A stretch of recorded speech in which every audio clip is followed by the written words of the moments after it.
What's happening, guys? This is Mike's Little Dragon channel.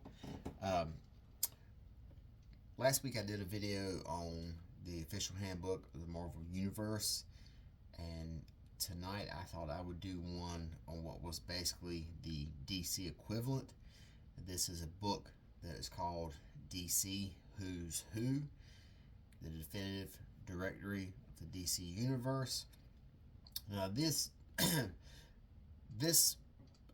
run of books was not as successful. Well, I'm not going to say it wasn't as I'm not going to say that it wasn't as successful as the official handbook of the Marvel Universe, but the Who's Who, I believe, only got one volume as opposed to the handbook, which got like 3 or maybe 4. I don't think it works as well with DC because they have quite a bit of a larger cast of characters. They have a lot more history to their characters. Part of the reason that I grabbed this issue right here is you see on the cover here that there are 2 Batmans. So Batman takes up 2 entries in this book, one for Golden Age or probably Silver Age Batman, and one for the Modern Age, Bronze Age. This came out in '85, so it wouldn't be modern, it would probably be bronze. But anyway, the format is basically the same as the handbook. You've got a big gatefold cover here. All the covers were done by George Perez. I don't think there's nobody else who does better illustrations of a ton of characters in one place than him. That's basically his, what he was known for. It was one of the things he could hang his hat on, was doing incredibly great crowd scenes, and what we have right here is no different. I'll go ahead and throw this open, and we'll see right from the very start that they have a lot of characters who take up space that, I don't think I'm trying to figure out how to say this. I don't think nobody was beating the door down to have a segment on Automan or, somebody like that. But hey, every character is someone's favorite character. And then, here's some of the entries are just so small. Like, look at this. I mean, like here, Automan is very small. Azrael is very small. It's not the Azrael from Batman. Balloon Buster, very small.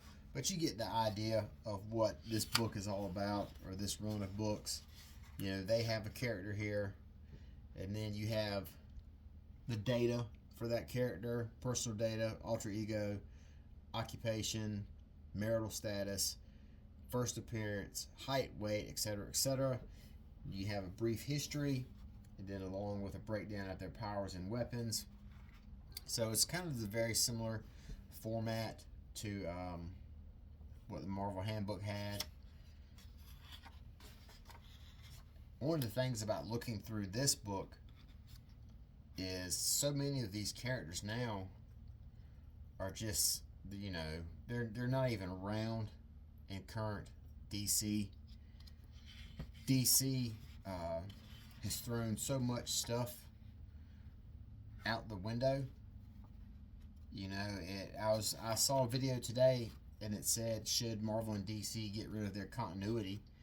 And I don't, I wanted to pull my hair out when I saw that, because your continuity is what you can hang your hat on as a company and as your universe. And if you just say we want to, just fucking freelance every issue, then hey, so be it. But to me, if you do that, then you're basically just telling everybody, don't bother coming back next month. Who knows if we'll even be talking about or doing the same thing. Now, a lot can be said that the comic books have kind of gotten into that mindset right now, where everything is just one and done, etc. But you know, I don't know. There's kind of a different. There's definitely a different way, a different mindset between newer fans about continuity than it is older fans. You know, and I imagine that has always been the case. You know, Roy Thomas was somebody who, in his era, he was very passionate about continuity and storylines, and Mark Grunwald was the same way. You know, and then it just kind of evolved from there. But that's a topic for a different video. But these are things right here that I really appreciate them doing. Batman's utility belt, a layout of the Bat Cave. You know, these little cross sections, which the Handbook of the Marvel Universe, they did something similar as well with Avengers Mansion. They did stuff like that with Iron Man's armor. Let's see what's in Batman's utility belt. So we've got some infrared flashlight, smoke capsules, a small camera, lockpick tools, tear gas pellets, a microprocessor power source, cassette recorder, laser torch, grenades, breathing apparatus, two-way radio concealed in belt buckle, batarang fits in. He only has one batarang on him at a time, it looks like, according to this. Batarang fits into compartment behind belt. So, and this is the Batmobile. This is the one that Jim Lee draws into the latest issue of Batman Hush 2. The Batmobile that has the logo on the tire. Batplane, Batboat, Batmite. Batmite is a pint-sized imp from an unnamed alien dimension. He claims to be the greatest fan of Batman and Robin. See individual entries. He comes to Earth clad in a homemade costume of the Cape Crusaders costume to watch his idol in action. Unfortunately, when Batmite feels things are going too easily for Dynamic Duo, he uses his magical powers to complicate matters so he can force Batman and Robin to ever greater heights of skill and ingenuity. This habit does not tend to endear Batmite to his earthly idol, and he's forever being ordered back to his home dimension, like a bad boy being ordered to go stand in the corner. So basically, if you're someone who doesn't know who Batmite is, he's basically Batman's Mr. Mxyzptlk. And if you ever watched the Batman Brave and the Bold cartoon from about 10 years ago, he was voiced by Paul Rubens, I believe.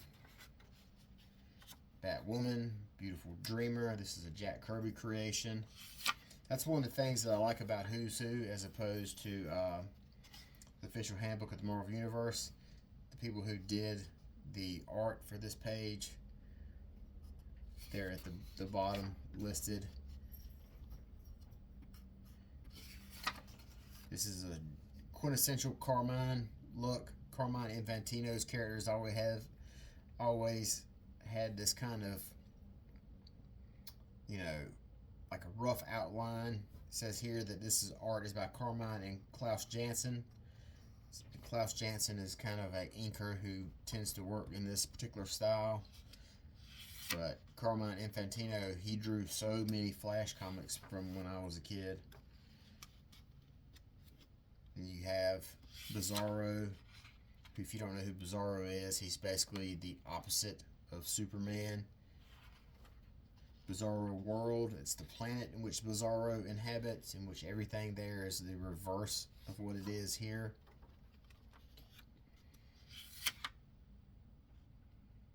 Black Briar Thorn, Black Bison, Black Canary. They got two Black Canaries on one page. That's good value right there. Black Condor, Black Hand,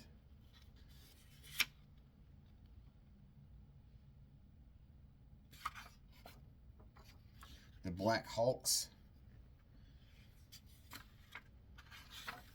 These are people nowadays that DC just marches out for us old fans to basically do the Leonardo DiCaprio pointing meme. Oh, look, there he is. You know. And then here at the end, there's a breakdown where you can find these characters in monthly titles. But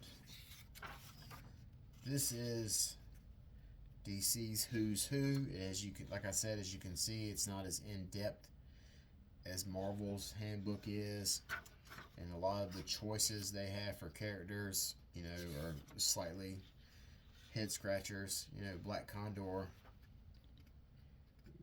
You know, is he someone who warranted a whole page? I don't even know what he was doing at during this time period. I mean, I think he might have been in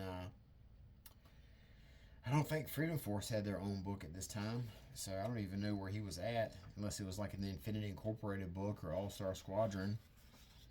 So like I said, a lot of these questions, these entries into this are kind of questionable, kind of head-scratcher type stuff, but still, as I said before, in regards to the handbook, before we had Wikipedia, this is what we had.